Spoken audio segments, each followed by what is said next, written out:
It's the Fellowship of the Geek Show, a weekly podcast about comics, the comic book industry, and other geek pop culture.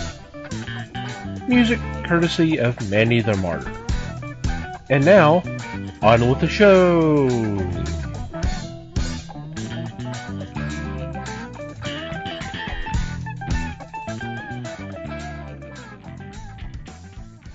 Hey there, everybody. It's the Fellowship of the Geeks podcast. My name is Thomas Chick, and joining me for this episode is Mike Marlowe. Hey, gang. Les Webster. Hello, all. And Liz Newman. Hello, everybody. How are you guys doing? Good. Yeah. Oh, that sounded painful. I think we've earned it this week. Yeah. Already. Hope everybody out there is doing okay. So what's been going on in your corner of the galaxy? Huh. Oh, shit. No, I haven't done a whole lot this week, honestly. Trying to think. No. I did watch a documentary, though, about Chris Farley. And that, I think it was on Vice. I think that's how I saw that thing I was talking about earlier, is because it was on Vice. And it's kind of, what was the series called? I wrote this down,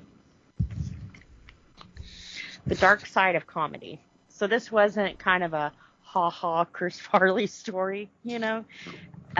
It kind of went into his whole, the beginning to the end, and it was just kind of sad to see how he ended. He very, very, very much romanticized Jim Belushi. And, you know, when he would talk to his friends and stuff, he was like, man, how cool is it that, you know, he overdosed? And they're like, dude, that's not cool. That's not cool at all. But after kind of listening to his story, he knew he was killing himself. And I hate to say suicide, but he knew he was killing himself. Tom Arnold was one of the comedians, and I take it these two were pretty close. And he sat him down one time, and he was like, dude, this was right after Saturday Night Live. You know, he left there and everything. They never really said if he left or if he was fired. I'm taking it he was fired for some of his behavior there at the end. But Tom Arnold told him, he was like, you know, look, you can't, you know, you can either be overweight or you can do drugs, but you can't do both because it will kill you. You know, you are killing yourself. And he was like, all right, you know, he'll clean up. And he cleaned up for a while. He did some movies with David Spade. And then he just kind of fell back out again. You know, with addiction, it's very easy to do. But what I didn't know about Chris Farley was he did not think he was funny. He thought that people were laughing at him than with him. And they said that the majority of his comedy was, let me laugh at myself first, because then when you laugh at me, you're laughing with me and not at me, you know? And that's sad. But after listening to all of it, I blame Saturday Night Live for a lot of the problems that he had. No, they did not make him do the drugs and alcohol he was doing. But when you have a cast member who is suffering such low self-esteem about being, you know, looking the way that he does and thinking that people are only laughing at him because he's overweight and that kind of thing, when you put him shirtless next to a guy like Patrick Swayze, it's you amplify that. And if you think about his time on Saturday Night Live, most of the time, I hate to say this, but most of the time, he was the fat guy. That's what the skit made him funny, is they made him the fat guy. There wasn't anything other than him falling down or getting hurt or whatever, and people would laugh. He didn't realize there was more to him than the fat guy, And I think when he got away from Saturday Night Live and was able to kind of explore that a little bit more, he kind of realized, hey, damn it, I'm funny. I'm not funny because I'm fat. I'm funny because I'm funny, And he did really well. Then, like I said, he slipped off again, and Saturday Night Live agreed to let him come and host the show not be on the show, but host it. So he was going to come and do a week of Saturday Night Live, and Tom Arnold had said then you could see the decline. As soon as he got back into that environment again, doing those skits again, he started using more to, of course, when, they found him deceased. So it's just kind of like, wow, here's a guy that I thought was extremely funny, and I never really saw him as the fat man, Sure, he was overweight, a lot of the great actors, John Candy, Jim Belushi, Dom DeLuise, all of them were, they were overweight, but that's not what made them funny. They were funny because they were funny, And I think part of Krishna was never able to separate that, And that's really, in the end, what did him in was he couldn't get past that. That's not who I am, They were had behind the scenes when he was there on Saturday Night Live, and like when he would finish a skit, he would always was like, "Hey man, was that funny? Did you like that? Hey man, what'd you think? Was that funny?" He constantly had to be reassured, "You're funny. That was funny. That was good. That was, that was great, So, yeah, it kind of reminded me once again of Robin Williams. We never know what's going on behind the mask. And sometimes the people that make us laugh and feel so good are usually the ones that are hurting the most. And that was definitely the case with Chris Farley. So, kind of sad. Yeah, that's rough. And I don't know why every time I hear his name, I want to think it was Steve Martin, maybe, who did the farley. So every time someone says his name, I have to do that. It's like a tick. Farley. But I'm wanting to say maybe it was Steve Martin and The Man with Two Brains, maybe? He was like, yeah. I haven't seen that in forever. Me either. Yeah, every time I hear that goes off in my head. But, and then I did start. I'm just one episode into the new Lord of the Rings, One Ring or whatever it's called. Rings of Power. Rings of Power. There you go. Rings of Fire. I know. I don't know. I know that people have said that Tolkien has been known for a slow burn story, which is true. It's consistent, and it may be slow, but it gets you there, kind of thing. And I'm kind of hoping that this is the case for this, because so far it's kind of like you made me watch this for an hour, So right now there's 3 episodes out, and my opinion is in 3 episodes, if they haven't done what I thought was great with the one movie that was also 3 hours long, I won't continue. I like the time period that it's in, and I like the lore. I can't tell you exactly what it is I'm not liking about it, though. I have a guess. I'm having a hard time liking the main character. I guess that's part of my problem. I guess what I thought I knew about her wasn't correct, and I don't know. So it's kind of like, and then I've got to keep in my head, elves are like fucking thousands of years old, so this works. This is okay. But like I said, I think this, especially with the first episode, they could have told us a lot more with a lot less than what they showed us. I think the first episode was kind of, let me show you the great scenery that you've seen in Lord of the Rings, and mention some of these places that'll kind of tap your brain a little bit, but they haven't delivered me on the story yet. And I assumed from the Lord of the Rings movies that Sauron had been gone for like thousands of years, and that pretty much anyone in Middle Earth wouldn't have seen an orc. But they all seem to know, and they're like, hey, that's great. And that's an orc tent. And, so it's kind of like, wait. So like I said, there's just a few things, and I could be wrong. I don't know, because I have not read all of the books. I'm not like that kind of fan, but it's just not hitting for me yet.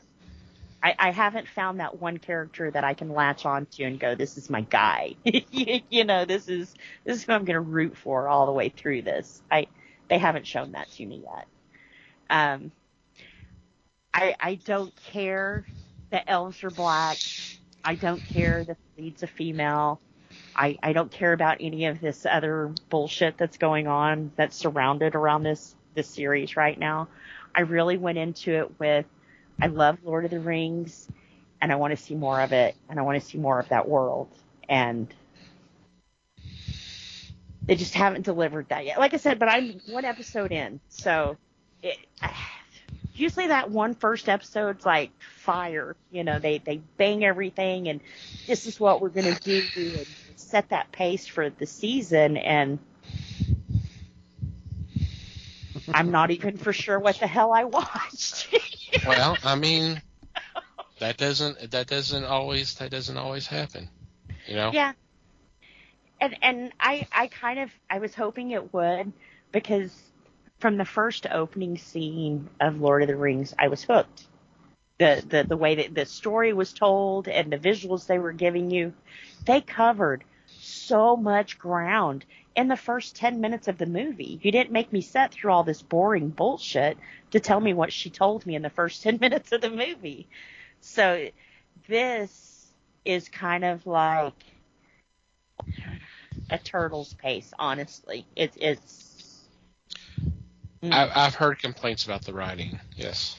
And don't get me wrong, hopefully I can pronounce her name right. Gadriel is an amazing elf. She's got a lot of backbone and character to her, but right now she's just coming off as this really cold-hearted bitch that doesn't care about anybody around her other than finding Sauron, who killed her brother. And it's kind of like that to me kind of goes against elf code, but I'm not an elf, so what do I know? But it, and like I said, not because they're guys, but I feel like the way that the elves are in this movie is totally different. I can't remember Orlando Bloom's name in the other movies. Legolas, there you go. He was very courageous and very strong and didn't back down. And, him and dwarf guy, had body counts going on together with each other. It was, we're not giving up. We're going to keep doing this till the end, until we're going to see this all the way through. And these elves are kind of like, I want to go home. Are we done yet? And it's kind of like, really? Where's that elvish determination? You should be willing to go to the end of the world with her, and they did it. And how is it that elves have to take a boat to the Undying Land, Belron? Why do they have to take a boat, but Homegirl can jump off the boat and swim all the way back? What? Then what's keeping from people swimming to Valron? If she can just swim, off the boat. Good. That was Absolutely another. no context for what you're talking about. Instead of entering into the Undying Lands, she decides to jump off the boat and head back. She who? She, Gadriel, the main character. She decides she's not done hunting. This is all one episode. She's decided that she's not done hunting Sauron, that everybody's wrong, that he's really out there, and she's going to find him. And so instead of taking her honor for fighting so long, she decides at the very end, right as this thing's opening up and taking all of her soldiers with it, she decides she's going to jump off the boat and swim back to the Middle Earth. From Velron. Valinor. Yeah, Valinor. Yeah. Again, I have absolutely no context for what you're talking about. So it's just kind of, it's little things like that it's like, I don't know. I think they're trying to make her be this, like, badass bitch, and it's like, you don't have to be such a bitch to get things done. That's not what a woman has to do.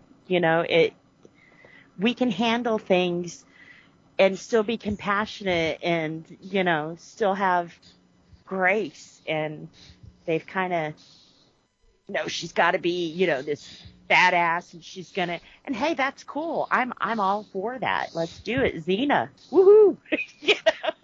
But Xena was not an elf. Just want to point that out. But it's like they're trying to convince her of who she is. And right now I'm not buying that, because I see what you're trying to make me see, but I'm not seeing it. I don't know. Like I said, maybe the next couple episodes will be better, and I'm really hoping that I'll get into it and I'll like it. I really, really want to. I love Lord of the Rings. I love Amazon. So I don't have any of those qualms or problems that everybody else has with this. I really want to like it. So I'm hoping the second episode they really knock my socks off, At least make an attempt to bring it home. Right. Yeah. Well, and don't make all these people who I have seen as strong characters, they're just they're pathetic right now. I don't want to see the sun, so, take my hand and block the sun out. It's not there kind of thing. And it's like, wow, these are not the people I knew.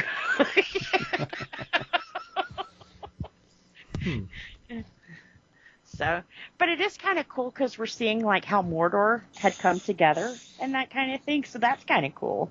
So I'm kind of, I'm enjoying some of this, but for the most part, the main story right now, I'm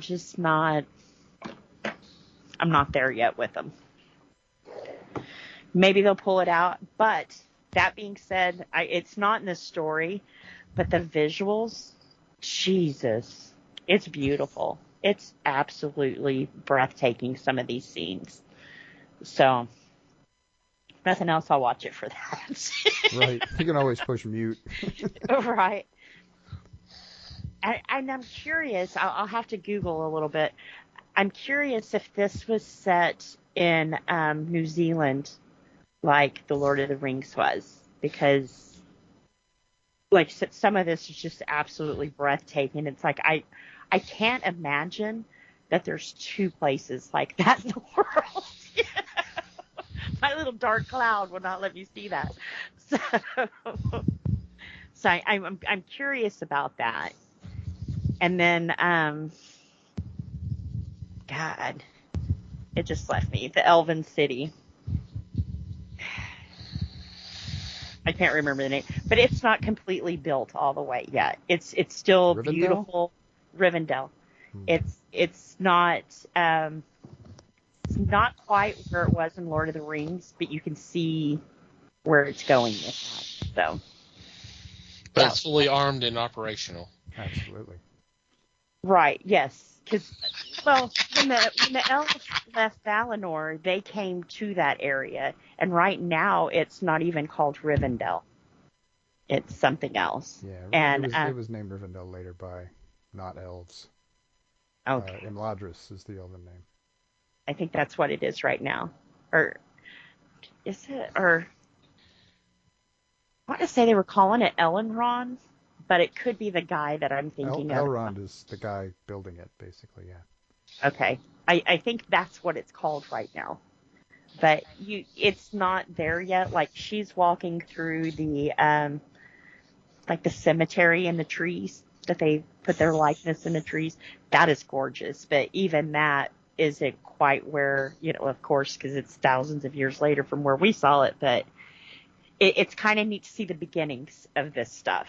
I saw the end and what it became. So it's kind of nice to see that this was before all that, Mm-hmm. Plus, I don't know if, well, I guess it's not really Peter Jackson's call; it's Tolkien's call for his world. But yeah, like I say, it's pretty cool. I love that part of it. But story's definitely going to have to pick up. There's so many characters that they introduced us to in the first episode that I'm stammering over names, and I watched this maybe an hour ago. So it's kind of like too many stories at once, and some of this could have went. They should have told Gadriel's story in the first episode only. That would have made me more selling on she's a badass and she's gonna find Sauron. But right now I'm kind of like, I wouldn't follow her. I'd hop on the boat too, So we'll see. Bet she has nothing to talk about. I was really trying not to bring that up, but yeah. That's okay. I did.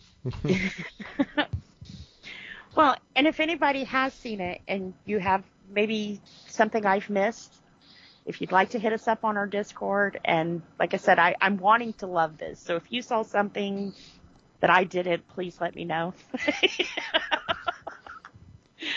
See, I'm pretty sure I'm going to watch it, but I'm also pretty sure I'm going to wait until it's all released before I start. Yeah. Yeah, I could see you doing that. Definitely. I mean, I'm not a binge guy, so it's going to end up taking me 6 months to watch the damn thing. No, but yeah, I'm not saying that either. I just don't wanna, if I start, I don't want to stop. Yeah. See, I waited 3 in, because like I said, that's about the size of one of the movies, about 3 hours, and,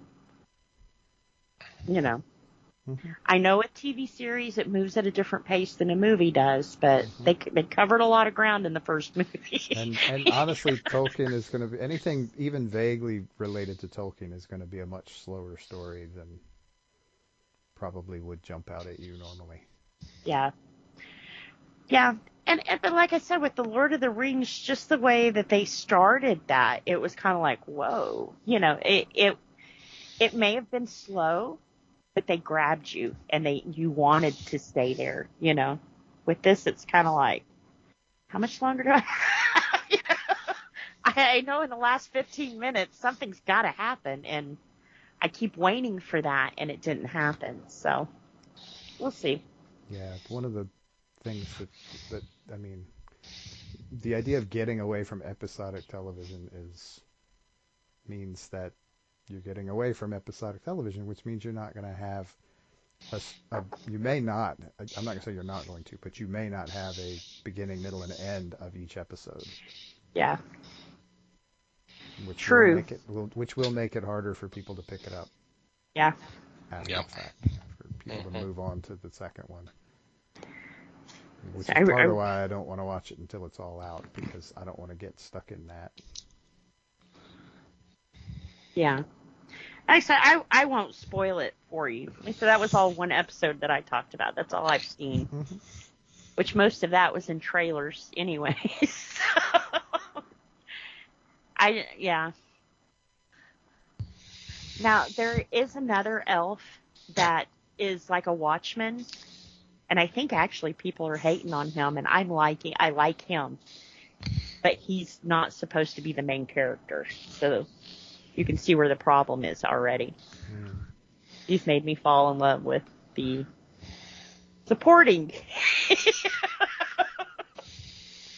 And that first episode. Maybe he'll prove to be more important later on. Who knows?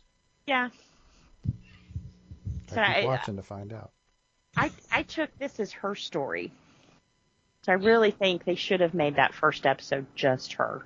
Let me get to know her and what's going on, and so I can feel as passionate as she does about this mission, because right now I'm not feeling it, At what point do they start introducing background characters and other stuff going on that's better than just basically doing it right up front? I mean, yeah. The deal is you're wanting it all. You're wanting them and I'm overgeneralizing, but it sounds like you're wanting them to do a very strict 1 hour episode for every story, and I think that's not going to happen. Right. Yeah. That's the thing that's dying. And you're probably right. But you're not gonna, it's not Supernatural. You're not going to get a complete story in every hour. But when they were releasing this weekly, though, they've got to give you some kind of closure to pull you into next week. That cliffhanger, No, you want them to do that. Well, most of them do that. That's usually maybe not. I'm saying that's what's probably going away, or at least mostly going away. Yeah. You don't have to do that anymore, because you don't have to break it up. They're breaking it up for artificial reasons. They're breaking it up because if they do the whole thing all at once, then, like we've talked about in the past, people stop talking about it almost immediately. Right. You want to drag it out, but you don't necessarily have to force a structure onto the episodes that you don't want. You still want it to be a whole story. So it doesn't have to necessarily be little stories to build the whole story. You're not building the house out of bricks. You're building it out of stucco, where you have to sort of splurt it all on at once. This is a really bad analogy, but yeah, it makes sense though. Yeah. But also, it makes sense, but it's not really going to change what you want, and I understand. That's fine too. Yeah. That's okay. And the side characters are going to be good, or they wouldn't be introducing them right now. But like I said, I feel like some of that meaning just kind of got drowned out because they're wanting you to be in her story. And it's like, then why are you giving me all these other stories? I don't know. Because the Lord of the Rings would have been kind of boring if it was just Frodo and Sam. Right. So they can't really do that. They have to add other stuff going on the outside fringes, which honestly may mean more. And I cannot believe I let you drag me into this. That was part of the reason why I snickered. These little, that I recognized that at the time. But yeah, I mean, these other side stories may prove to be bigger later on. That's why I was saying that before, is because they're just sort of planting the little bitty seeds right now. We have to see if something comes out of the dirt a little later on down the road. To draw an analogy back to something we talked about before the show. I just want to interrupt there real quick. The other thing that popped into my brain with all this is you talk about how it would have been boring if it was Frodo and Sam, and I immediately thought about Dante's description of the films, of just them walking. Yeah. I'm sorry. No, it's fine. Yeah. But that's right. I mean, it's right. Yeah. But you have to admit, before we were introduced to the Fellowship, which was actually the second movie, they did a pretty good job about building up Sam and Frodo. It's not the second movie. No, Fellowship was the first one. It was halfway through the first movie. Halfway through. And they were introducing people all the way through. But you see what I'm saying, though. They did a good job of, these are our main guys. Let's give you a glimpse into how they live and, their little journey here. And, we were introduced to Gandalf, but we didn't really get to see who was who until they actually met up with the Fellowship. that's when we were introduced to Legolas, and Right, and it you know, actually didn't really start until they all spiraled off into their own directions, into their own different stories, in their own which is stories. what gave you the scope of the whole thing and gave the idea was for that to give the whole thing meaning. The little story about the two little guys walking into the gates of hell by themselves doesn't mean much unless you know what's going on in the world around them. Or where they came from.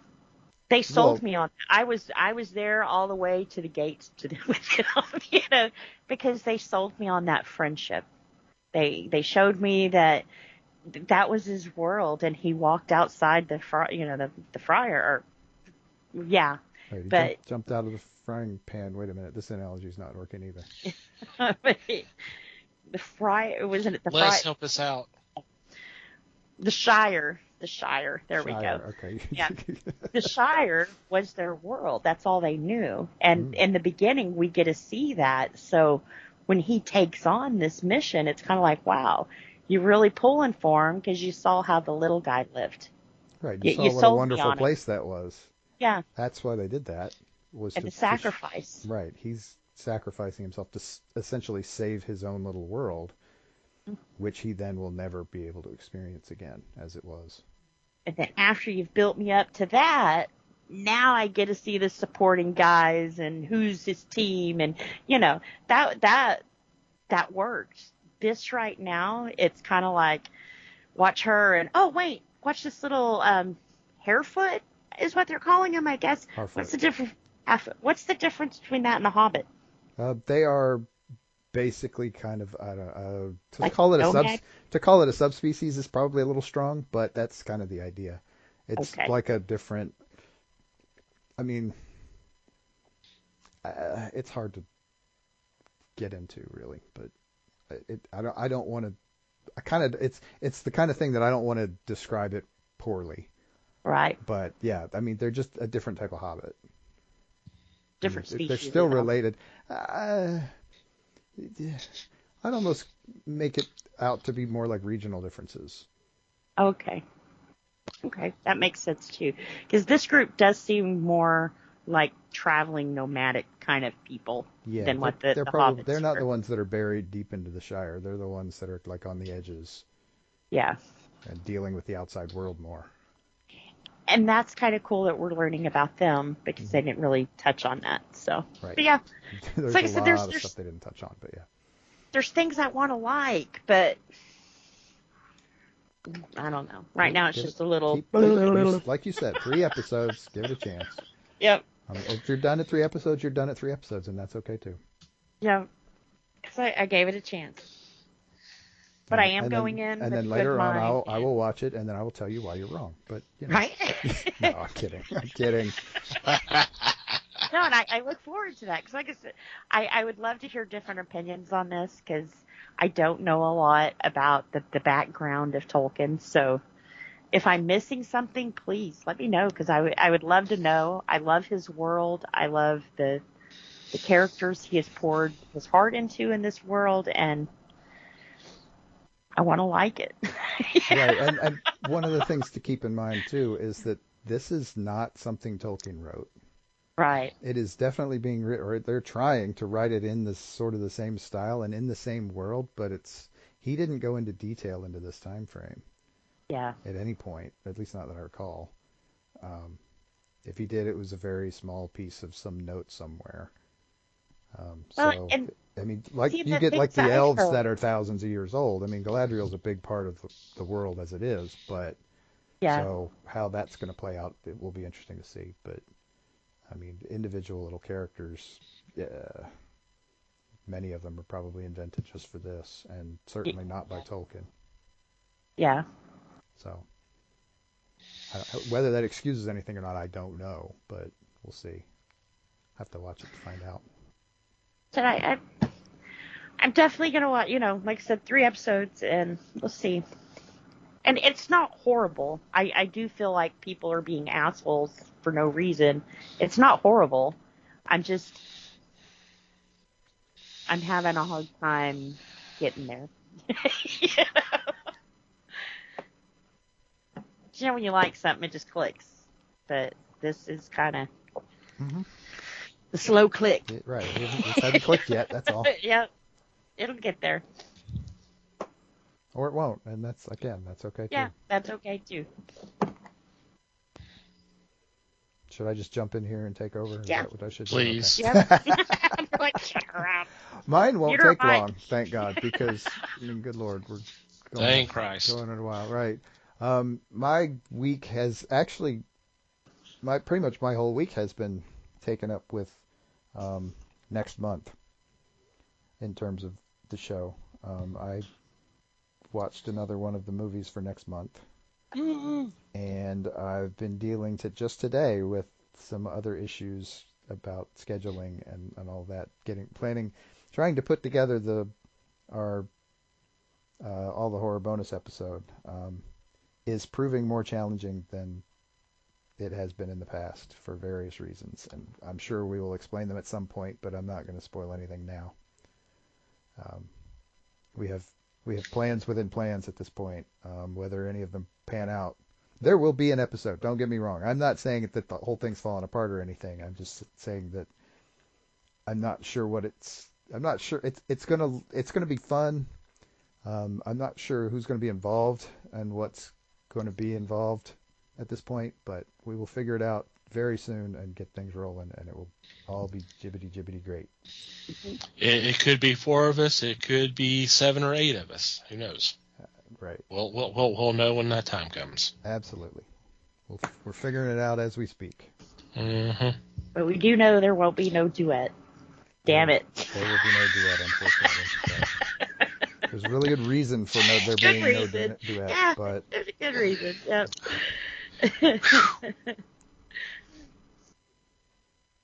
All right, Les. Well, let's see. First thing, my computer's fine.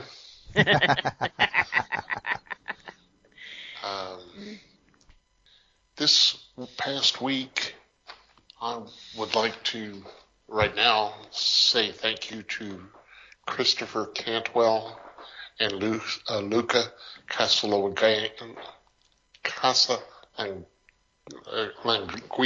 Thank you. For stirring it up again. This is the publication they did of regarding the matter of Oswald's body. Let's toss the thought process for conspiracy theories all again. This is concerning, of course, the killing of John F. Kennedy. And these guys made a great story. This is one of the best stories I've read. And it's great because it concerns the passing of Lee Harvey Oswald and the extension of the conspiracy theory there. According to these guys, Oswald was not killed, was not shot and killed. Instead, the government decided to get a look-alike and kill him, taking Oswald and let him live by feigning his passing. So you've got so many things going, and all of it makes sense. You look at this and you go, yep, that could have happened. The writer and artist, I thought, did a spectacular job. Yeah, no two ways about that. So this was a 5-issue series, and the collection is out now. So it is available to read. And I was very happy that I was able to find a copy and start in on it, because it's a quick read. It was 5 issues, and the story moved very quickly, much faster than Lord of the Rings or anything like that.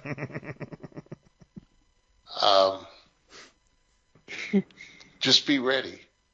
If you read this book, just be ready, because as you read it, things will come to pass as you go, I think they're really onto something there.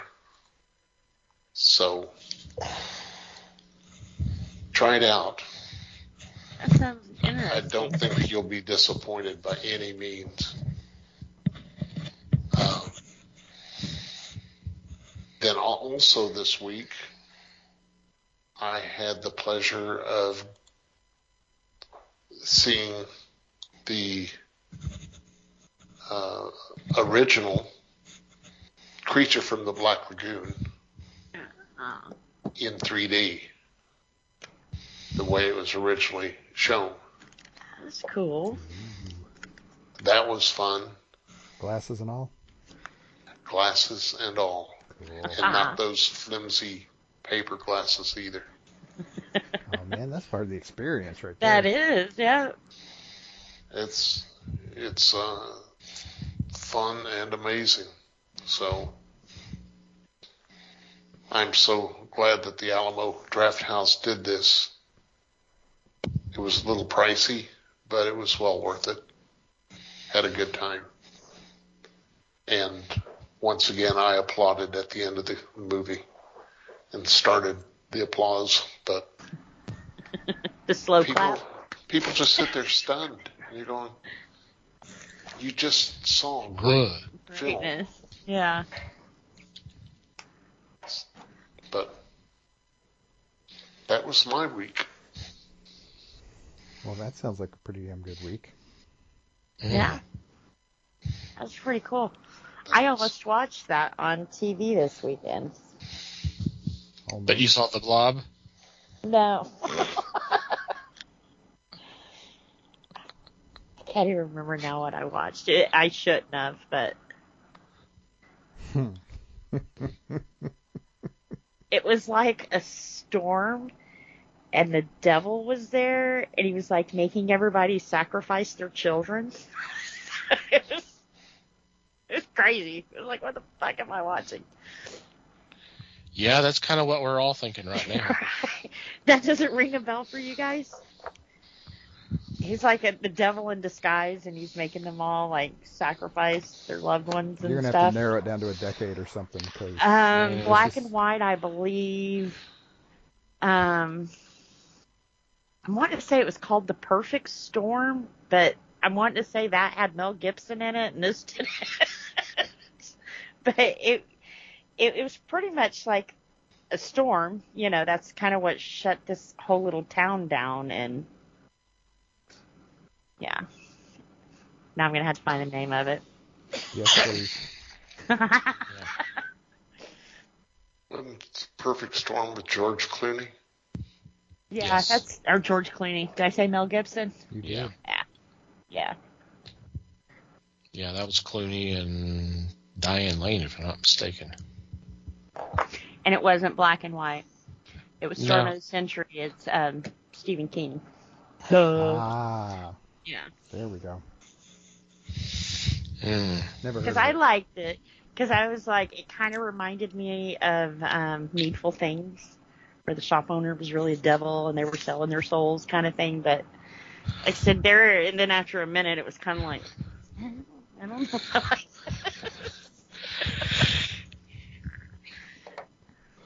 Yeah. That's definitely different from the Creature from the Black Lagoon. Yeah, I should have watched that instead. Because I think that was on Tubi.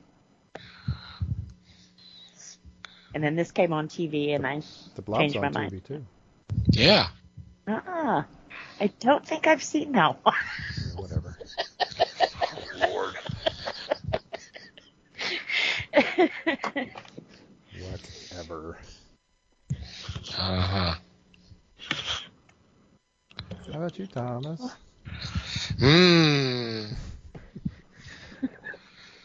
I really don't have a lot to bring to the table this week. I've had a lot of other things going on, but I'm definitely. No, it never happens. Especially the way things been going the last few months, definitely. Mm-hmm. But I'm excited about October. It should be fun. I'm ready to start it. Start it up. Me too. Bring on the spooky. Okay. Couple things before we start into this week's discussion. A programming note that we are taking next week off. It is a scheduled week off. And but we'll be back the following week, and that's when we'll start up Horror Month. Should I go ahead and reveal the theme? Sure. This is courtesy of Liz, so I'm giving her all the credit. Yay! This year's theme is scarecrows. Yay! Yay! Mwahaha. Wow. Okay. And the funny thing is when I started kind of putting together the list of films we're going to watch, I realized I guess in the back of my head I kind of realized this, but it's just one of those things that go, oh, duh, that there was as scary as scarecrows can be. There really wasn't a lot of scarecrow films until the 2000s. I mean, yeah. We're one of the films we're doing. I'm not going to reveal any titles. One of them we're doing. It came out in 1981. That is credited as the very first one. So I mean, you've got hundreds of Frankensteins and Dracula and vampires and Wolfmans and even zombies at this point. But the first scary scarecrow film wasn't until 1981. Yeah, I think they've been used as elements, but never as the main boogeyman, Yeah. And we'll probably get into a lot of that discussion in Horror Month. Right. So we won't go. Yeah. Yeah, let's leave this off as a tease, and Yeah. Yeah, I wasn't going to go too much further. I know, I'm stopping Liz. Yeah, he's like, I'm stopping Liz. That's what I'm doing here. Yeah. So, I wish I could figure out where the brake pedal is on Liz. That would be fantastic. I haven't found one yet. Phil would like to know if you ever do. Okay, so much for calling Phil to find out. Never mind. Scratch that off the plan. So, yes, we will be discussing Scarecrow films next month, and I'm excited. I know the rest of the gang's excited. So stick around and let's have some fun with this. Mm-hmm. So no new episode next week. We're going to be resting up and gearing toward the end of 2022. Watching a bunch of damn Scarecrow movies is what we're going to be doing. But yeah. Well, that and Christmas is right around the corner. We'll be doing some Christmas stuff too. So we will. The final dozen or so episodes for the year. Yep. It's exciting. Mm-hmm. And also, it's already been mentioned a couple times that we do have a Discord that y'all are more than welcome to come join us. Sign up is free. The app is available in the app stores, and those are free. We do have an open invite on our homepage, www.thefellowshipofthegeeks.net. We post a lot of news items, stuff for discussions, stuff to make us laugh, music videos, that kind of and other types of stuff. We'll have some fun activities. We're gonna do a movie night here coming up the next few weeks. Y'all are hearing it first. I haven't even posted on Discord yet. But we're gearing up for that. We've done New Year's Eve get-togethers the last couple of years. We may do something like that again, depending on, if that's something we all want to do. But we just do a lot of fun stuff on there. So if you want to hang out with us, you're more than welcome. Come join us. Yeah. It's fun. I'm not biased at all, but it's fun. It's fun. All right. It is that time again. It is casting call time. If you're not familiar with this, we do this every other month, where I have come up with some kind of scenario for either maybe a movie, a series. We've done a couple of animated things. Earlier this year we did a movie serial based off of Raiders of the Lost Ark. So I just come up with some kind of a loose kind of concept and come up with a list of characters, and we all kind of go into our corners and do our own casting. So for this time, kind of get us into the spirit. And since it seems like this is not going to become a reality because they fucked it up from the get-go, we are doing our own dark universe. And actually, the way I've got it set up as a streaming series for next year. Just a quick kind of background: Dark Universe was supposed to be Universal's series of films putting their famous monsters together.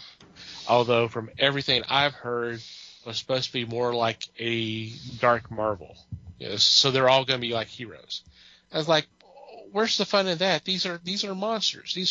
They're popular because they're monsters. So they're bad guys. Let's keep them as monsters and do something with them that way. So after the whole thing with the Mummy, Tom Cruise's The Mummy, and everything kind of imploded. So we're taking up the slack and we're doing our own thing. We're fixing it. Mm-hmm. We're fixing it. I gave no parameters to the guys other than they're monsters and it's a streaming series. So I don't know how they handled it. I'll tell you how I handled it. I put them back in the time frame that they were in with the original novels. That's how I did it. So I didn't do a modern day version or anything like that. So that's how I handled it. So with that, who would like to go first with their casting? I'll start us off. In my head. Yeah. I'm just kidding. In my head, my series was wrote by Joe Hill and directed by Sam Raimi and Jason Blum. So that's my parameters. Okay, that's fine. With Danny Elfman doing the music. Of course. A little bit of Williams thrown there too. My Dracula probably was the hardest one I had to pick on my list. It was the last one I picked, and I even put extras on my list. He's hard because he's had some really great people play him. So I was thinking of current horror, since this is going to be, I did modern, since this is a current streaming thing, and I was trying to think of who has really just kind of creeped me out here lately, and I went to Bill Skarsgård, which of course was it. He's very, very good at playing creepy. And, at first it was like, oh, he's got to be handsome. Maybe I should cast Jensen. But I wondered. Nothing. I'm still expecting him to show up later, but whatever. Oh, yeah. There's a couple of opportunities, I'm sure. Mm-hmm. There are some supernatural people on here, but it's not who you think it is. So, but yeah, Jensen did not make the list. But I put Skarsgård up there with Lee and Oldman and Lugosi. Because he's just done really good at creep. Okay. All right. Cool. Kind of hard to complain with that. Yeah, I can see it. Yeah. All right. Who would like to go next? That's not the direction I went, but that's okay. Okay, I'm me. So, not surprisingly, I didn't bother with, I, I didn't bother coming up with a story because I figured, I'll just work off of the characters because I've read a lot of this stuff. Not all of it, but a lot of it. So, with Dracula, I was kind of predisposed towards Stoker's Dracula. Not really thinking about any of the actors who played him because that's just a dangerous road because for the same reason Liz said, there have been a lot of really good ones. Mm-hmm. A lot of amazing performances. I don't want to try to compete with that. I just want to give this to somebody who I think could do a really good classic, straight out of the novel Dracula. I chose Michael Fassbender. Okay. That's a good idea. There is a reason why I kind of chuckled at that. I suspect that we're going to see his name soon now. But, yeah, the dude, I mean, he's done a lot of different types of roles. One thing he does well is the quiet intensity that I think that I think you would get if you did a really faithful adaptation of Stoker's Dracula. I like that one. Yeah. Yeah, I like it too. Mm-hmm. Yep. And he's got the acting chops behind it for sure, like you said. Right. And he's not so old that he has to be an old Dracula, and Right. he's not so young that he's not experienced and knows how to pull it off. Yeah. Yeah. Okay. I like that. Yep. Alrighty, Les. Excuse me. Well, I went through and found 2 for each of the characters. Cool. Wow. For something a little exotic on Dracula, I thought of Rami Malek. Ooh. Nice. Just because taking Liz's thought process, that guy creeps me out all the time. Ever since he was on that comedy show back in the 90s, he's kind of made me nervous. And the other one was James Marsden. Okay.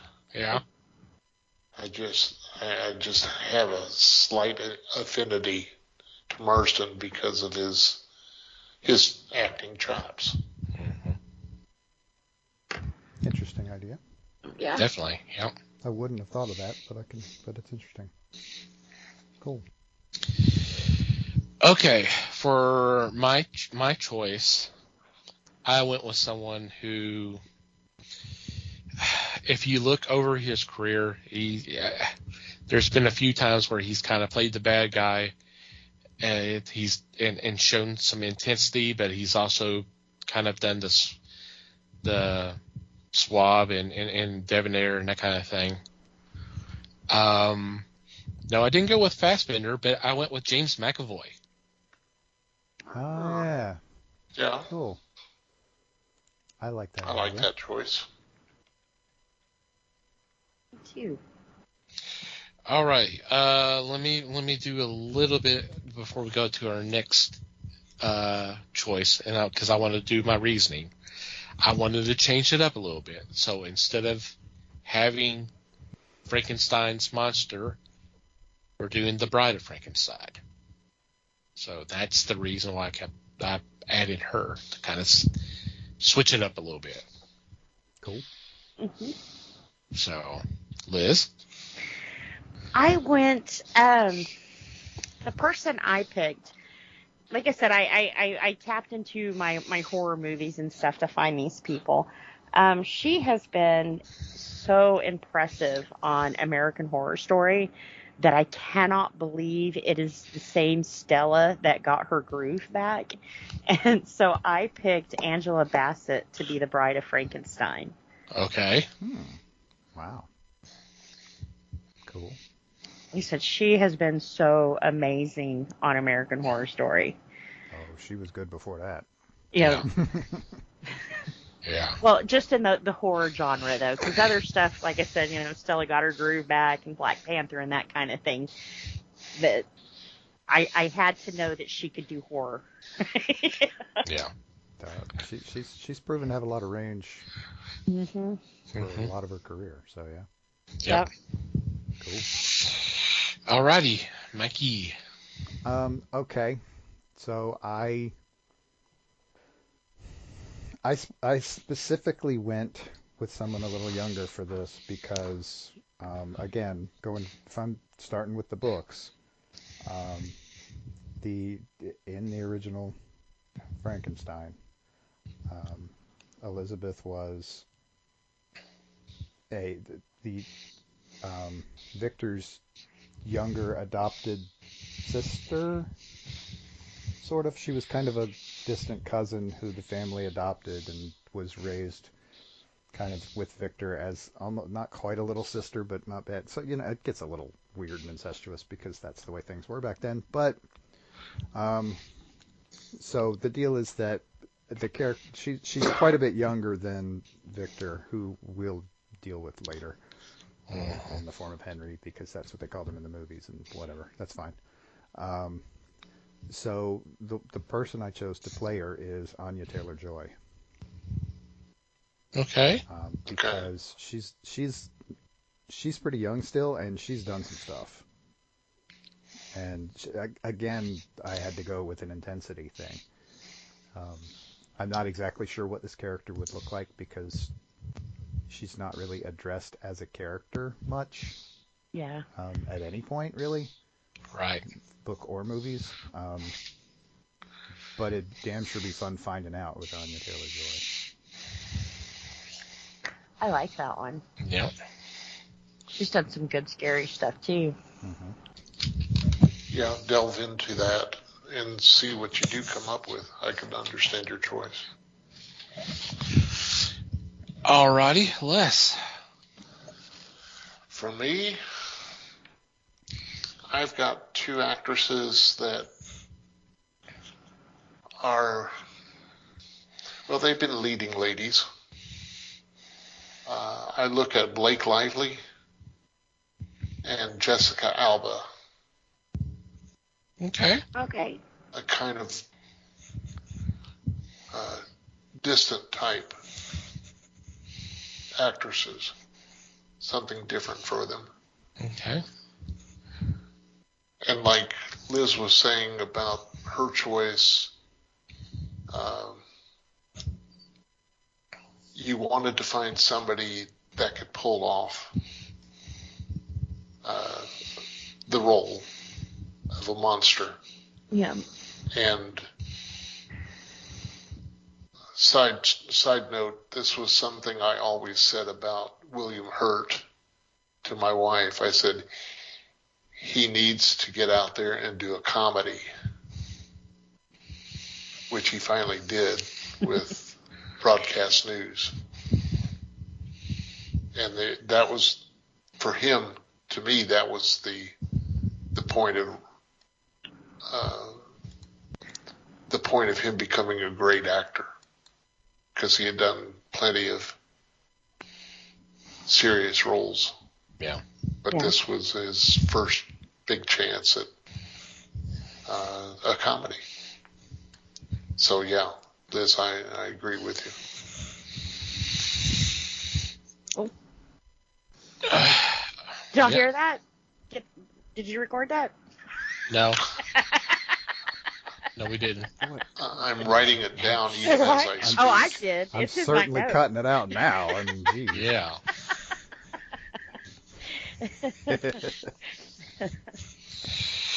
Alrighty. For me, I went with an actress who maybe a little bit older than the ones that y'all picked, and that's fine. Maybe with the exception of Angela Bassett.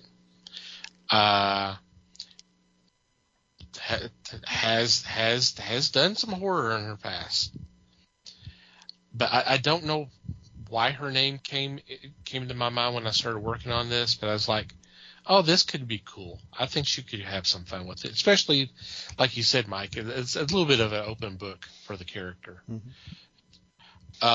I went with Toni Collette. Kind of hard to go wrong there.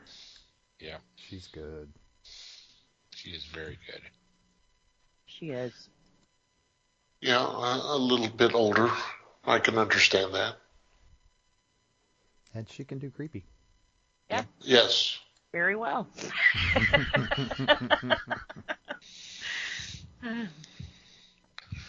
Alrighty, what's up next, Liz? All right. Now this one was kind of, I guess, will be my comedic relief. I gave you guys a hint when I said that Sam Raimi was producing my show here, and you can't have a Raimi film without a Bruce Campbell, so I found a way to put him in here, and he's going to be my Wolfman. Of course, master of horror, so definitely could tap into his part pretty good. Yeah. I like the I idea didn't of know. making Wolfman your comic relief. That's fun. Yeah. Yeah. That is Good an choice. interesting idea. That is a good idea, and of course you can't go wrong with Bruce. Yep. Which he could do serious or funny, so. Mm-hmm. Absolutely. But Alrighty, Mikey. Okay, I did not go the comic relief route. That's okay. I didn't either. That's all right.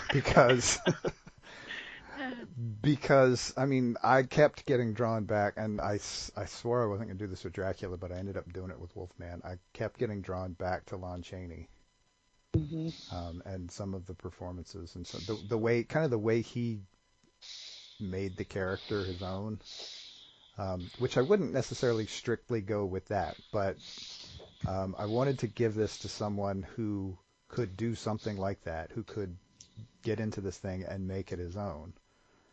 So I chose Oscar Isaac. Ooh. Okay. Definitely like that. Yep. Definitely could be intense. Mm-hmm. That was almost my choice, too. Oh, really? Nice. So who'd you go with, Les? I went for one. The first one is not going to be an American. He's going to be British, and that was Colin Farrell. Okay. Okay. Yeah. Yeah. I see And that the one too. that could be brutal was going to be Liev Schreiber. Ooh, That would be good. Yes. I like that. Uh-huh. That's almost scary just saying it. Jeez, that's cool. Well, yeah, I like those choices. Both of them. Both of them are really good.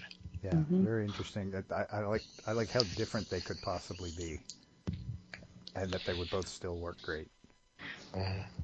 Refresh my memory, Lee Schreiber. Liev Schreiber. What was the... What was the Is name it of the show he was on? SCHRIBER? E-I-B-E-R. Okay. Yeah, that guy. Yeah. Yeah. He did that gangster show for several years. Yeah, the one I can't remember the name of right now. Yeah. And he was in one of the X-Men movies, too, wasn't Yeah. He was in Wolverine. He was in a couple of the Scream movies. Yes. Yes, he was one that was falsely accused of Some of the killings. of the original murder. Yeah. I know him. His name just wasn't. Right. Yeah. We do that a lot around here. Yeah. It's I don't okay. know so many people. Most of the time I have my Google fingers going, but So for me, this was actually the first one I wrote down. He can bring the intensity. He can bring the pain and the horror that he's suffering from this affliction. I think he could do it real well. Tom Hardy. I really almost thought about him for this too. yeah. Not gonna lie. His name came up, and I was like, maybe. And then I kept looking, and found Oscar Isaac. Yeah, well, I mean, I don't blame you. I hadn't thought about him, but I definitely like that choice.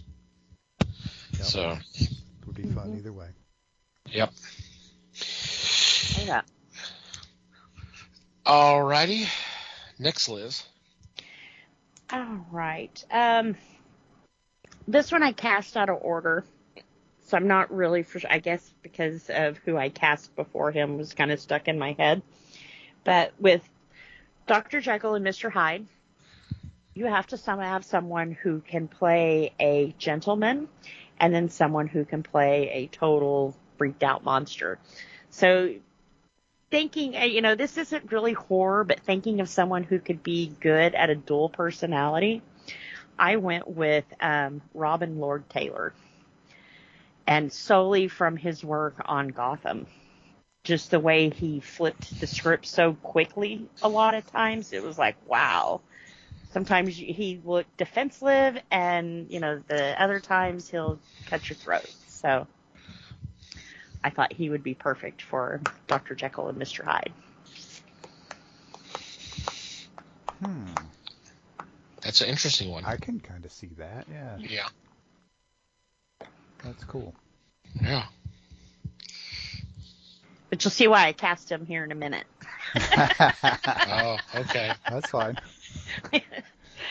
Sometimes these things get all over the place. I very rarely do them in order, so. Yeah. Okay, Mikey. Like my choice for Jekyll and Hyde. Now, when I say his name, you're gonna think I did this for the comic relief thing. But my deal is I actually want to see him do this seriously. I know he can be serious. It's just that's kind of not what he's known for lately. Mm-hmm.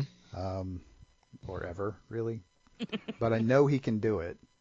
And I would love to see him get a chance to do something like this. I picked Ryan Reynolds for this. Okay. Because I think he's one of those that you could dress him up and he could play the gentleman, honestly. Mm-hmm. He could. And then to let him go nuts and turn into the monster, I just want to see it. Yep. I like that. Yep, I do too. Alrighty, Les? In this one, I decided that I've got two actors, and I'm going to say hire them both. One can play Jekyll, one can do Hyde. And they are interchangeable. They're also box office stars. I'm going with Robert Downey Jr. and Jake Gyllenhaal. Okay. Interesting. Okay. And this way, like I said, you could interchange them. You could offer the role to one of them, and the other one comes in as the second character. Yeah. You're bringing the stunt double. Makeup. See who in the listening audience gets the Daffy Duck reference there. But anyway. Really.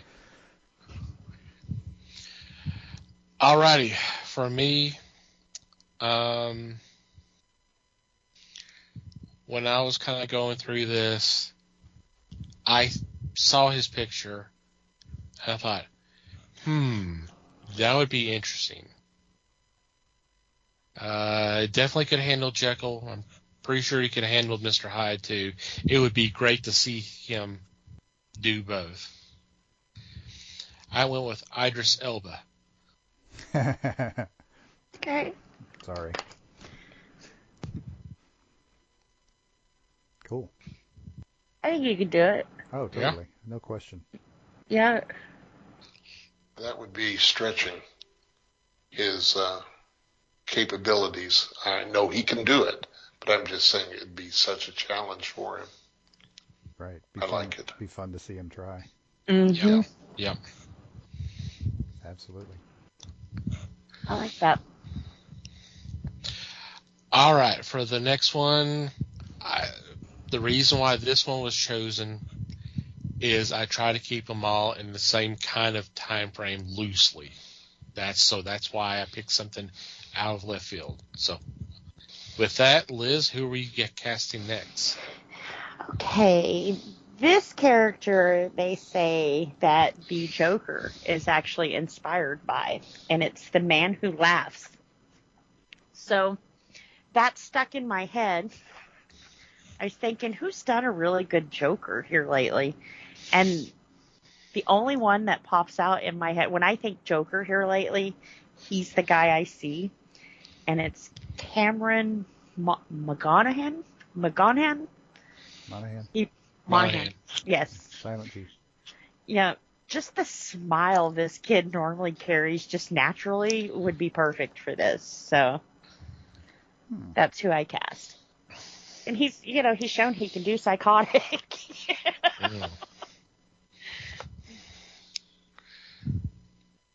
Okay. Yep. Yeah, that works.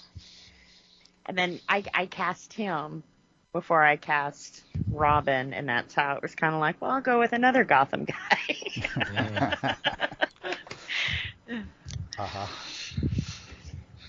Alrighty, Mikey. Okie dokie. So now this is the character that I was least familiar with out of all of these. So I looked into it a little bit. This is an interesting idea because like you said, the Joker connection is huge and unmistakable when you look at like pictures and posters from the original film, which was, God, a long time ago.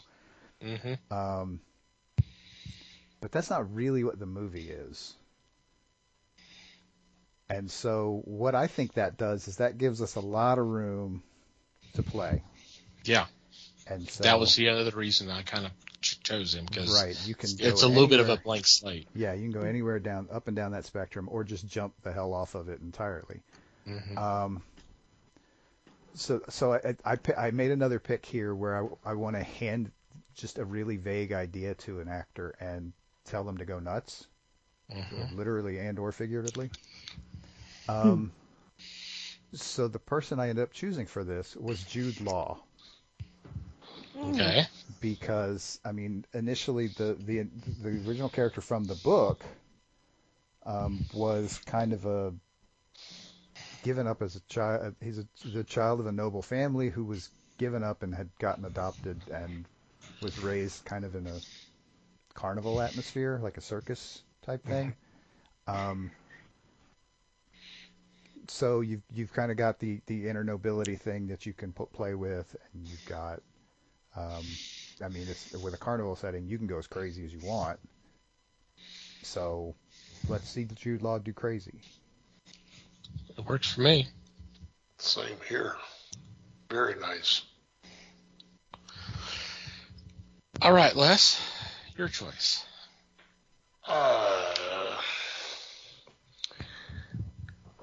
I wanted someone really strong here. Yet, for one of them, some of the movies I've seen, it's not that far stretch for him to go off crazy. Mm-hmm. I took Javier Bardem and the intellectual portion of it. I know we're two different people, but to look at it in the intellectual mode, I took Kenneth Branagh. I like it. Yeah. I like both looks at it.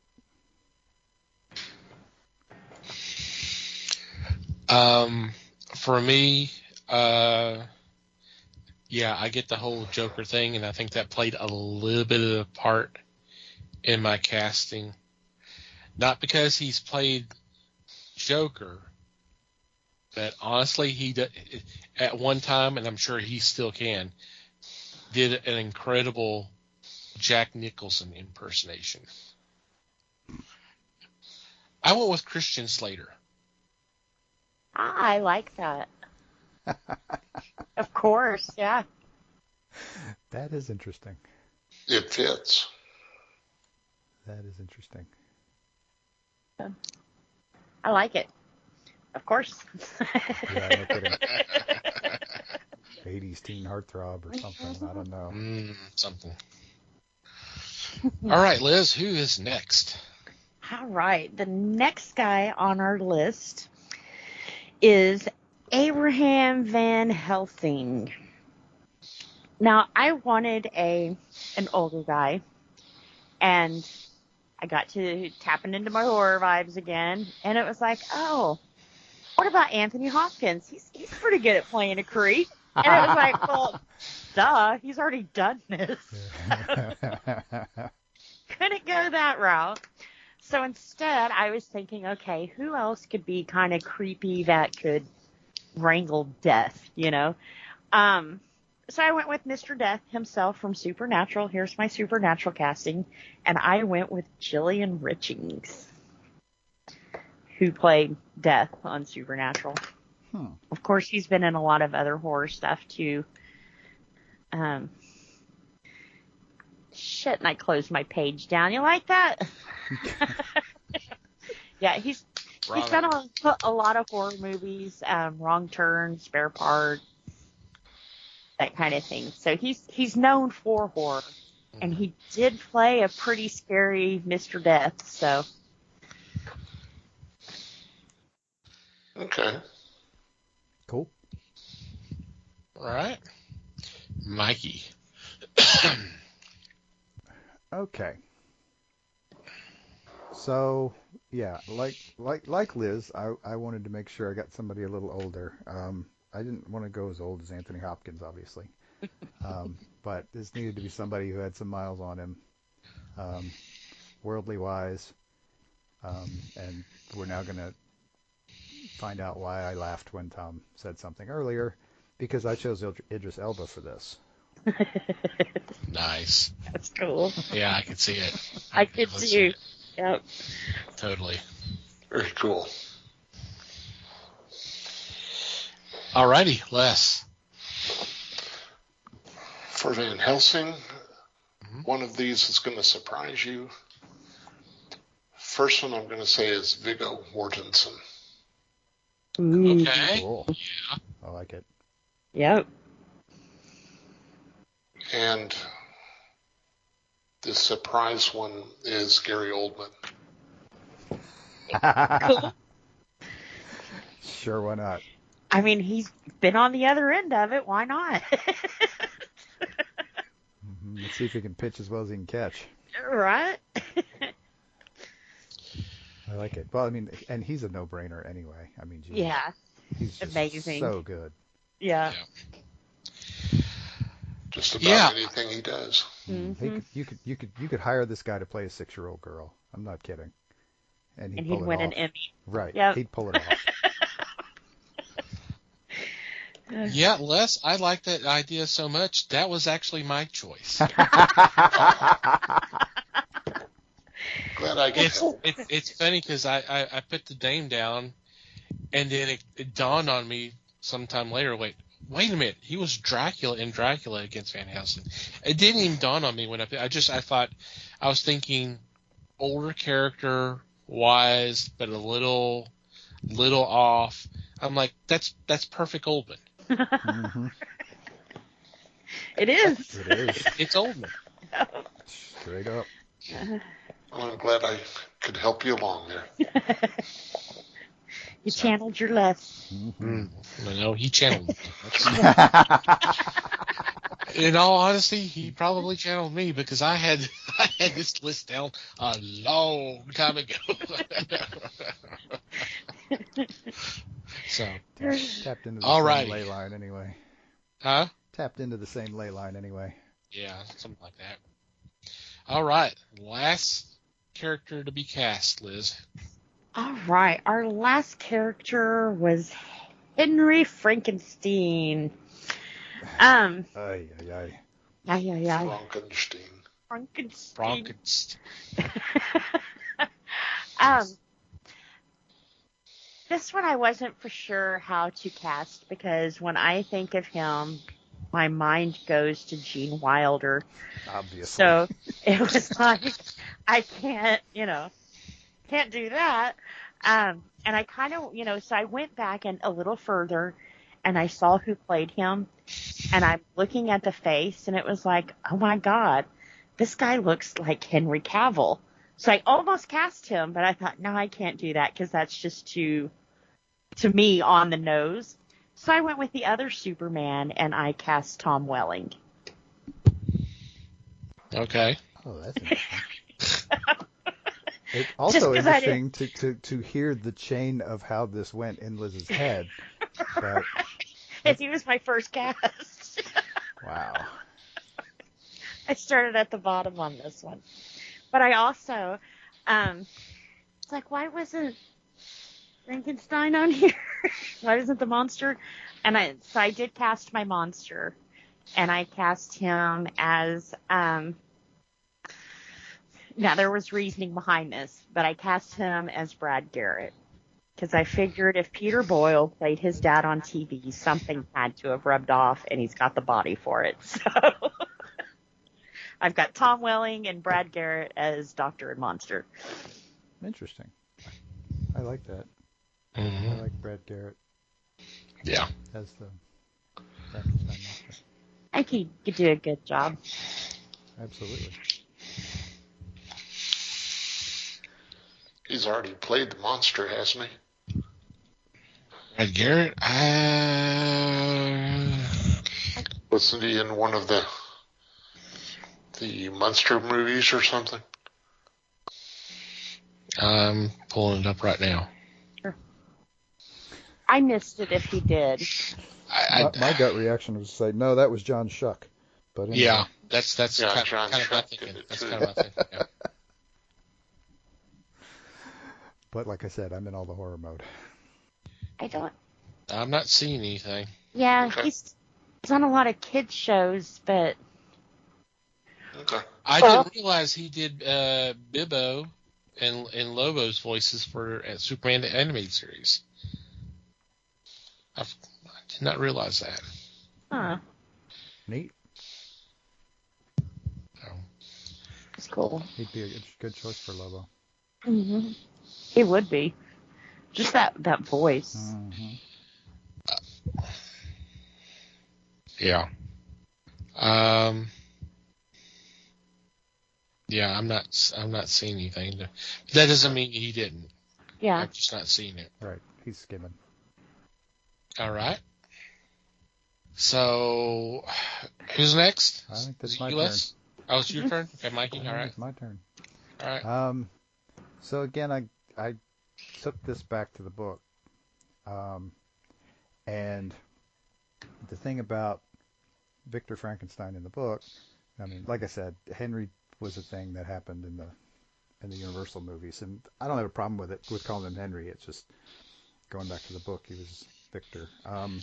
Yeah, well, yeah. Thing, and it's fine. Like I said, it's fine. This is not me complaining. This is just me getting used to it.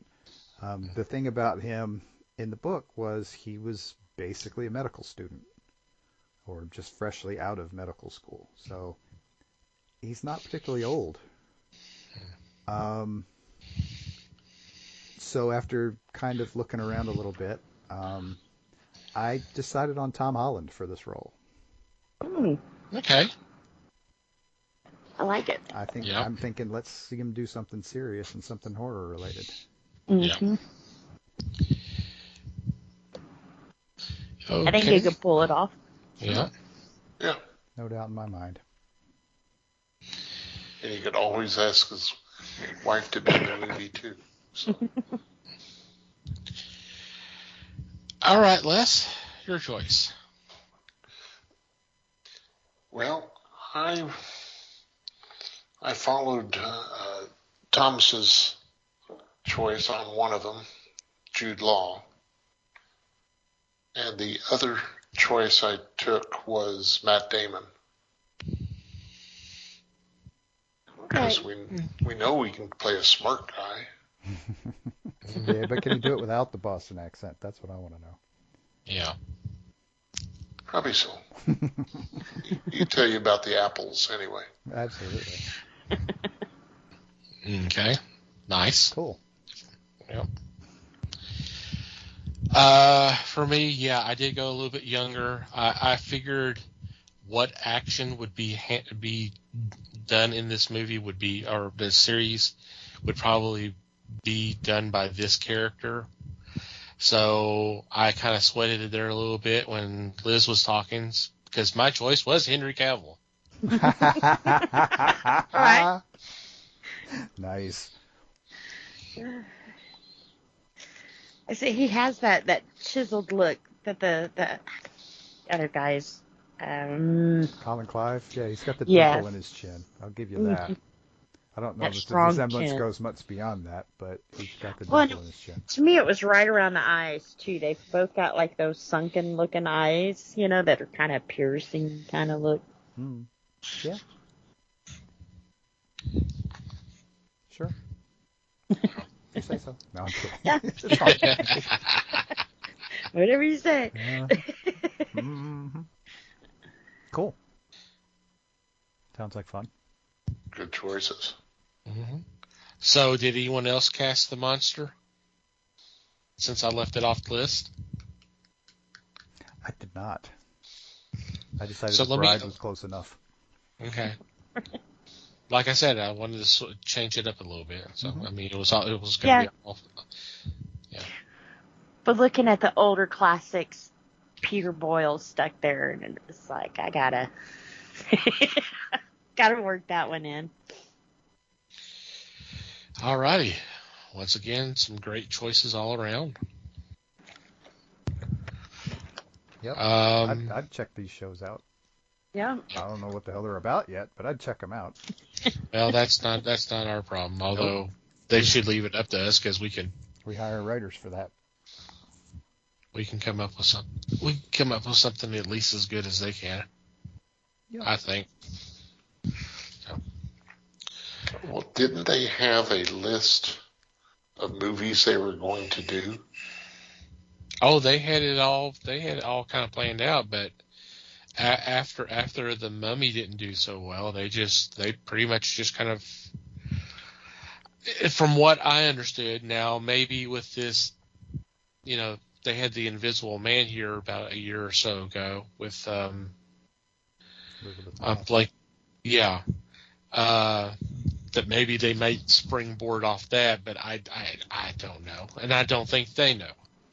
Yeah. So we'll see. Maybe there might be something. There may be a Dark Universe down the road, but Or even just a loosely associated group of like remakes or something would be interesting. Yeah.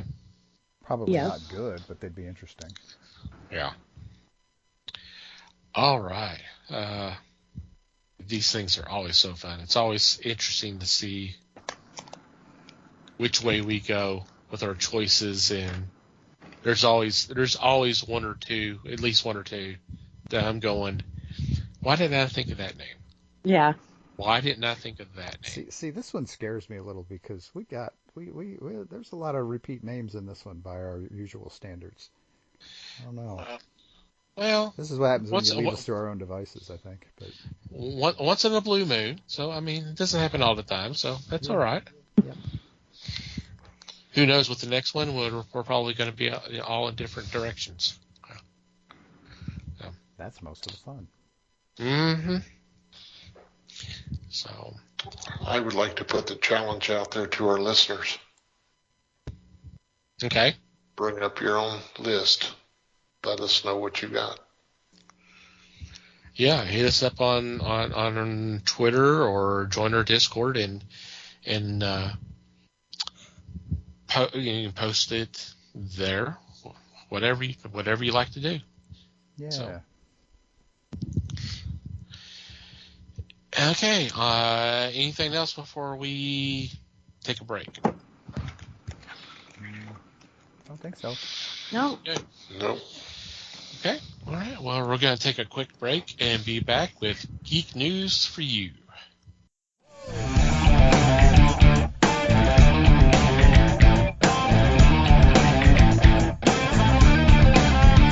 And we're back. It is time for Geek News for you. This segment, we bring a couple of news items to the table for discussion. This week it is Liz and myself. So, Liz, would you like to go first? Cool. This one is a news article from a thing called Inside the Magic. They only do Disney stuff, hence Inside the Magic. And recently, I know I'm going to fuck up his last name, Bob Chapek, the CEO for Disney, did an interview. And they kind of, there's a lot. Well, of course, we'll post the link. There's a lot in this article because they, of course, it was an interview, so several questions were asked. But one of the things that he really centered in on was that, once again, they have increased the prices to Disney's, to the Disney park. And not only that, he's going to start cutting back on super passes, which are like season passes. So I'm reading this and I'm looking at the comment he made, and I'm going to read this part because I think he says, I don't want to mix his words up here. He says, "We love all of our fans equally. We love our super fans, obviously, but we also like fans that don't have the same expression of their fandom. We want to make sure that our super fans who love to come with the annual passes and use the parks as their personal playground, we love that. We celebrate that. But at the same time, we've got to make sure there's room in the park for the family from Denver that comes once every 5 years. We didn't have a reservation system, and we didn't control the number of annual passes we distributed.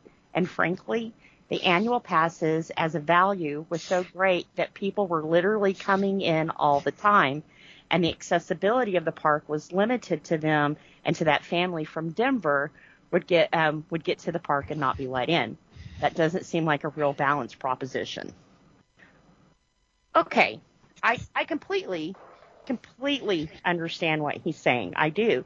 If you have all of your super passes reserving these days, then you have people like my family who maybe it's a once in a blue moon kind of trip. Once you get there, you can't get tickets because you have all of your super passes in your park at the time. Okay, bummer. That sucks. And so I got to thinking, well, I saw recently that the CEO for Six Flags has pretty much said the same thing. They're tired of kids using their parks as a daycare. So Six Flags raised their prices. So let's compare. To get into Six Flags for a day, it is $40, or you can buy a season pass for $80. Not bad, Now, if I had teenagers, I'd rather pay $80 for all summer than like $100 a week for YMCA for them to go to or something like that. So it is a cheap alternative if you have kids you can trust to be out of your sight. Disney, on the other hand, they've got 4 different passes, super passes, $3.99, $6.99, $8.99, and $12.99. If I'm paying $1,300 for my season pass, it's not up to you to tell me when and when I can't use that pass. You sold it to me. You told me I could use your park whenever I wanted. I paid $1,300 for it, So I can kind of see I see both sides of this. Oh, and also just 1-day ticket for to get into Disney World. Now this is Florida. I don't know about California. To get in for the day, it's $109. So it cost more to get in Disney for 1 day than it does for a season pass to Six Flags. You know. So when you're charging prices like that, shouldn't he instead of telling them, we're going to cut you guys back to this, shouldn't you cut down the number of super passes you sell then? Shouldn't that be the solution in telling people they can't come anymore? Is, okay, we're only going to allow 1,000 of the $1,300 passes and maybe 500 of, of numbers out of my ass. I don't know. There's probably more than 1,000 people that want to do that. Don't get yourself lost in the math. It's not worth it. Right. But I see that they created their own problem here. If you don't want thousands of Super Pass people to use their pass every day, then don't sell that many. That way, when the family from Denver gets there, they've got it there because you haven't oversold your park, which is what they're doing with their season passes. You're overselling your park every day. Even if those people didn't show up, they have the right to, and you've oversold your park. So if you've paid $1,300 for a season pass to Disney and you go to get in that day and they tell you no, are you going to be happy? And I'm thinking, I can't find it in the article, but he was also saying, which is completely reasonable, people who have season passes don't spend as much money in the park. Mm. They're there every day. They're not going to buy as much food. They're not going to buy as much souvenirs, to whereas the family coming from Denver, they're going to spend more because this is their one chance. They're going to buy the ears. They're going to buy the T-shirts and the commemorative cups, and they are getting more money from that family. So once again, why not cut back the number of your season passes instead of slamming your fans, which he kind of did, and take care of your own problem instead of saying your fans have created this problem. Right. It's not like there's no way for them to gauge what the capacity of the park is. Right. They have to know that. They have to be able to tell whatever zoning district they're dealing with that. So they should have a pretty good idea how many passes they can get away with selling. And since Bob has taken over, this is not the first adjustment they've done to season passes either. And not just season passes, just regular passes. Since COVID hit, Disney came up with a reservation system to where that family from Denver better of hell block that date off for that ticket, because if not, you just show up at Disney World nowadays, you're not going to get in. You have to go online. You have to register it. Inside the Magic has talked about customers who bought the tickets but forgot to reserve the date, and they couldn't use their tickets. Why'd you sell tickets to them that day then? If you knew there was no way they were getting into the park, why did you still sell a ticket to them? So I see this. Bob's trying to say the super fans are causing this problem. No, Disney's causing this problem. They're getting greedy. They're selling too much. And now they've oversold. And kind of like an airline, they're bumping everybody around to try to accommodate everybody when it all comes down to there's only so many places in the park. Nah, I think it's some bastards from Denver who are the problem. Right? Mm-hmm. Stay home. Why are we picking on Denver here? I don't understand. Yeah, he talks about that family from Denver quite a few times in this interview too. It's discrimination against Coloradoans just in general, I think. Yeah. It's not right. Nah. Yeah, I don't know. Like I said, I agree with some of what he's saying, but at the same time, but not necessarily the proposed results or proposed solutions to the problem. Yeah. Well, and he's blaming the wrong people. This isn't your super fans problem. This is a Disney problem. Disney got greedy. They wanted more money. Well, I say got because since Bob has been in his seat, this is, I believe, the third time prices have raised at Disney World. So that seems to be his trend. The parks are crowded, charge more money. So pretty soon you're going to have just a certain few people who can afford to get into Disney, and it'll become like an elite thing, you know. Crazy. Yeah, shit like this is why I don't go to Disney. Right? Yeah. See, even when we went to Florida, we didn't go to Disney. With how big of a Disney fan I am, we didn't go to Disney. We went to Universal instead. Yes. Cheaper, less crowded. But people have to remember also, including Bob, that season passes only last 1 year. Mm-hmm. So when it comes time,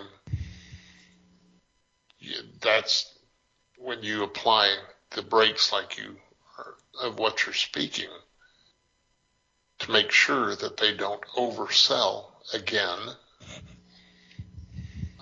That's always been a fear of mine for Six Flags, Yeah. that someone is going to oversell this and as a result cause major trouble. Yeah. I think when you sell, maybe different for Disney since it's a destination location, but I think when you sell super passes, you need to think that everybody who buys a pass is going to show up that day. That's how those need to be sold.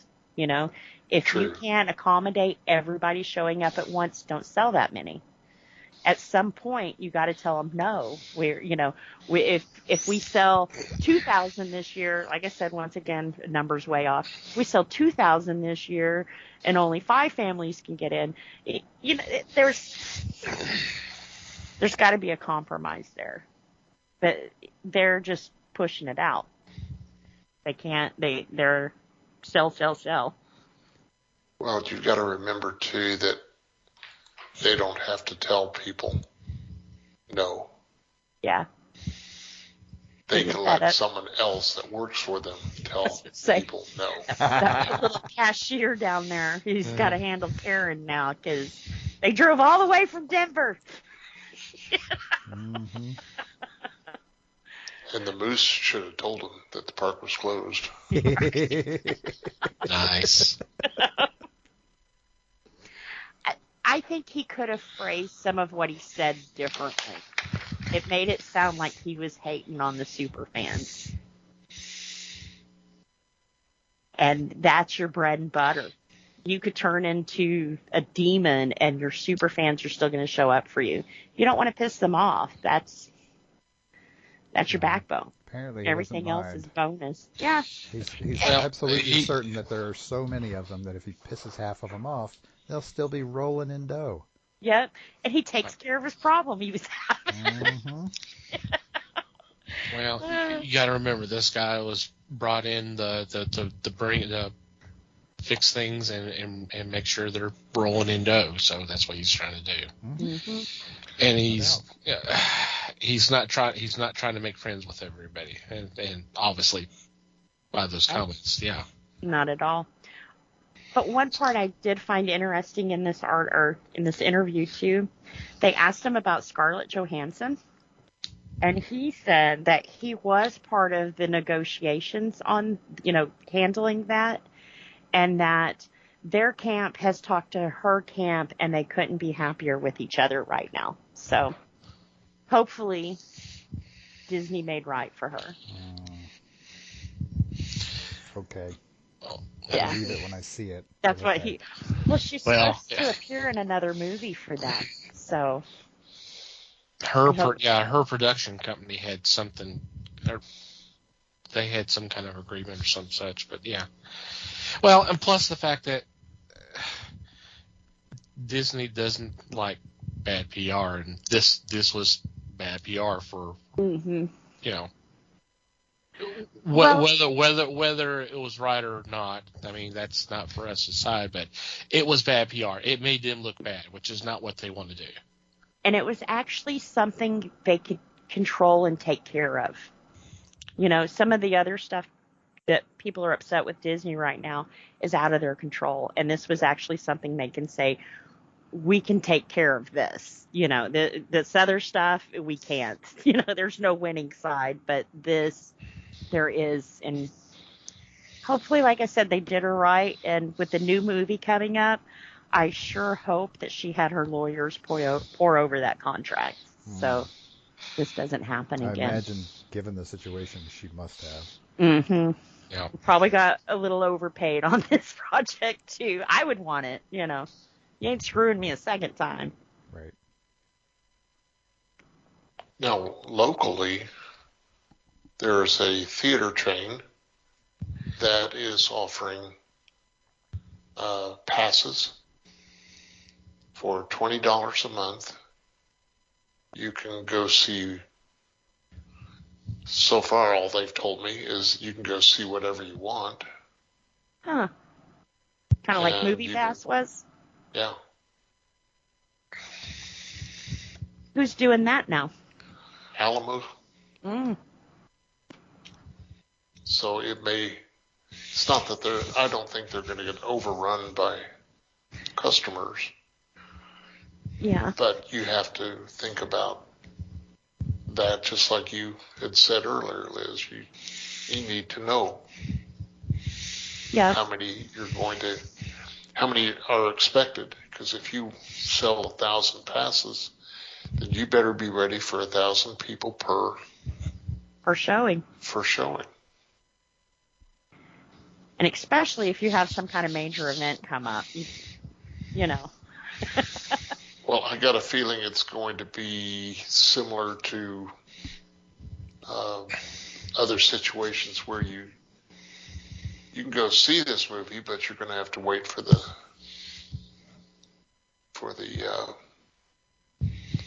passing of the first weekend. Yeah. You won't get to see it first run on the first weekend. Yeah, I'm wanting to say that Movie Pass did something like that too. You could go the opening weekend, but I think anything after like 8 o'clock was blacked out or something. But they let you know up front, this is days you can't come, you know. Well, Yeah. didn't they also make it so that you could only see a movie once? I think there at the end they did, because you had, especially when the last of Endgame came out, you had people going and seeing that like 20, 30 times, you know. Mm-hmm. And they were like, you know, we can't do this.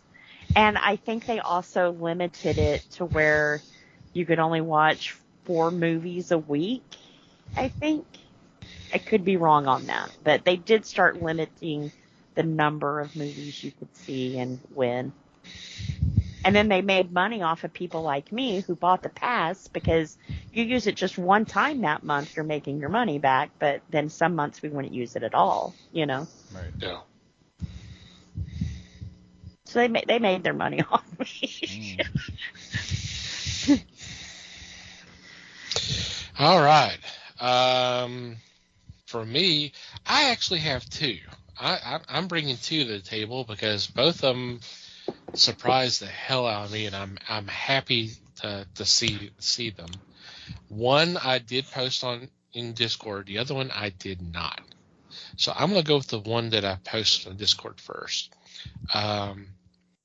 Y'all remember just recently it was Star Trek Day, the day that the fans celebrate the anniversary of the premiere of the original show. Well, there was a lot of stuff that was a lot of news, some trailers and stuff like that dropped for the celebration. One of the news items really raised my eyebrow. Apparently, they are coming up with their first own scripted podcast.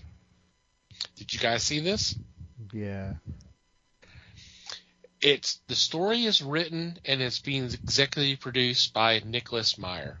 and it's called Star Trek Khan Ceti Alpha 5. And it tells the story of Khan Noonien Singh and the rest of the Botany Bay as they had been stranded on Ceti Alpha 5 after the events of the original episode Space Seed, and that leads into Star Trek II, The Wrath of Khan. I thought this was kind of interesting. I know IDW had a miniseries about 10 or 11 years ago that did something similar, but I mean, it's Nicholas Meyer, so I mean, as long as he cuts that down on the Moby Dick references, we'll probably be pretty good. Oh, you didn't mind the Tale of Two Cities references. You just didn't like the Moby Dick ones, huh? Tale of Two Cities, yeah. I'm more Dickens. What can I say? Mm-hmm. Fair enough. But this is kind of cool. First of all, that they're doing a scripted podcast, because I mean that's kind of the trend. It seems like everybody else is doing it, so why not Star Trek? That's fine. And Khan's a favorite villain, so I mean, why not? And since you got Meyer involved, it's an interesting idea. Mm-hmm. Yeah, definitely. Were you gonna say? To me, Meyer gave you a character that made a resurgence for the series and for the movie. Nicholas Meyer is a noted author. He's done several movies based on his work. So I want to hear this. I want to see how far they handle it. See if they get too involved in some of the political stuff that we've got now. The thing is Khan originally, he was an interesting villain. It was kind of cool to see because, I mean, it was really something that the crew had never faced before. So, I mean, that was cool. But, I mean, with Wrath of Khan, and it had to be because of Meyer. It added some dimension to the character. And maybe that part of that's because of his hate of Kirk and all that. I don't know, but it seems like Khan was a more interesting villain in the movie than he was originally, and he was an interesting villain then. Yeah, I agree. So. Yeah. All right, and the other news item that really raised my eyebrow, it was announced back on the 8th,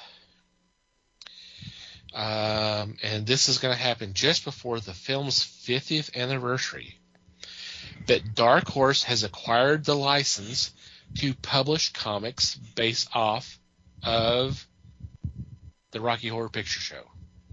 Oh, wow. I love it. Now, according to the article, the Caliber Comics back in 1990 actually did an adaptation of the film, which I was not aware of.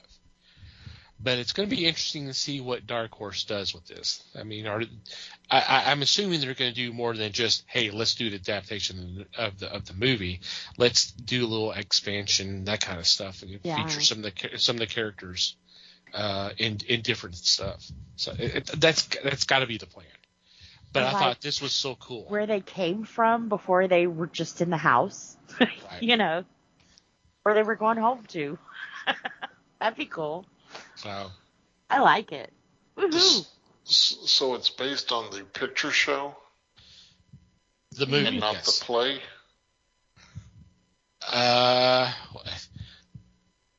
They're mentioning the movie. They're not mentioning the play. Okay. So I assume it's going to be based off the play. Where they came from. Does it? Yeah. Huh. But still, I mean, there's some territory for these characters for them. There is, yeah. It is cool though. I like it. Yeah, I'm assuming it's based off the movie because, like I said, they only mentioned the movie, and it's the 50th anniversary of the film. It's actually next year. Yeah. It premiered in '73. Very cool. So, yep, that should be fun. All right, any special shout-outs or mentions this week? Nope. Not here. Okay, we'll move on to our regular shout-outs. Want to thank Pop Goes the Culture Podcast Network for allowing us to be part of a great group of fellow podcasts. Definitely check them out. There will be a link in the show notes. We also want you to check out the fine men and women who've been kind enough as to spread the word of the fellowship by retweeting our links on Twitter.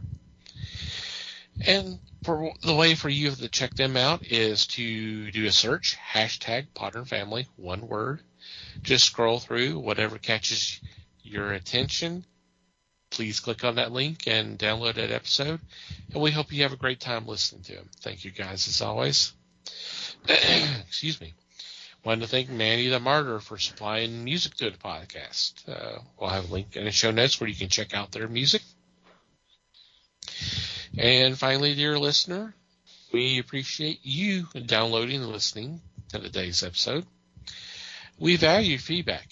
Any comments, questions, suggestions, complaints, observations, what have you, please send them our way. Our email address is email@thefellowshipofthegeeks.net, or you can go to the website, go to the About Us page. There's a contact form you can fill out there. We do have a channel on our Discord specifically for feedback, so join our Discord and you can post your comments there. Social media, we're on Facebook, The Fellowship of the Geeks. We are on Instagram now, @FellowshipGeeks, and that is also the name of our Twitter handle, @FellowshipGeeks. Follow us both there. If you'd like to follow our personal Twitter accounts, Mike can be found @MikeyGeek. Liz can be found @LN_geek. Les may or may not be found @FakeLesWebster. And I can be found @TomTCGeek. And from wherever you download our episodes, if you'd be so kind as to rate and review our show, it would be greatly appreciated.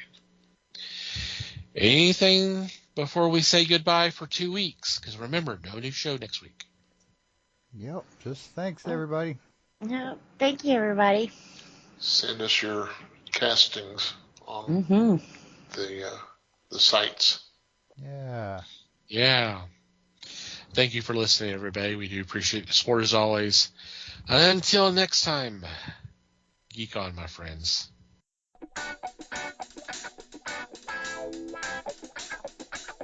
We thank you for listening to the show.